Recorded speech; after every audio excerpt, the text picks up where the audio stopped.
nessuna polemica, nessun tipo di manifestazioni contrarie o cose del genere, semplicemente stiamo rilevando, ci sono delle cose, credo che si possano fare, lo stesso governo probabilmente potrà trovare quale che sia la strada per in qualche modo almeno fare le cose che sono già state avviate, che hanno già delle procedure e che hanno soprattutto idee buone. Hanno serrato le file e suonato la gran cassa fino allo scorso weekend. Tra loro c'è chi ha interrotto perfino le ferie per gridare allo scandalo. Poi d'improvviso stamattina sull'emendamento che sospende il bando periferie i toni si sono fatti docili, accomodanti e all'uscita dalla riunione blindata nella sede del municipio di Venezia all'unisono hanno incredibilmente scelto di riporre l'ascia di guerra brandita contro il governo. L'obiettivo è quello di andare al dialogo con il governo per avere delle garanzie che questi fondi saranno investiti nel nostro territorio.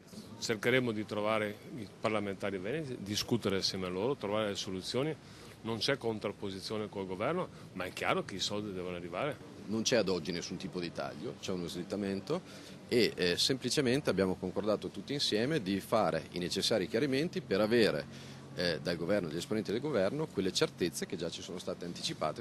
Così Venezia, Treviso, Padova e Verona. Diverso il discorso per Vicenza, i cui progetti sono rientrati nella classifica dei 24 premiati dal governo. Siamo qui per solidarietà ai colleghi perché chiaramente potevamo trovarci anche noi in questa situazione e quindi siamo qui per un gioco di squadra. Ora credo che il confronto debba essere con il governo costruttivo per portare a casa i risultati e lavoriamo tutti insieme in quella direzione. Per il comune di Rovigo, preoccupato fino a ieri come tutti gli altri, a Caffarsetti è arrivato il vice sindaco Bimbatti, ma anziché puntare il dito sul blocco dei progetti, pure Rovigo ha optato per i toni della pace. La giornata di oggi è positiva perché finalmente il Veneto fa squadra, siamo tutti uniti, abbiamo tutte le stesse intenzioni, finalmente per una volta proviamo a sotterrare le bandiere di parte.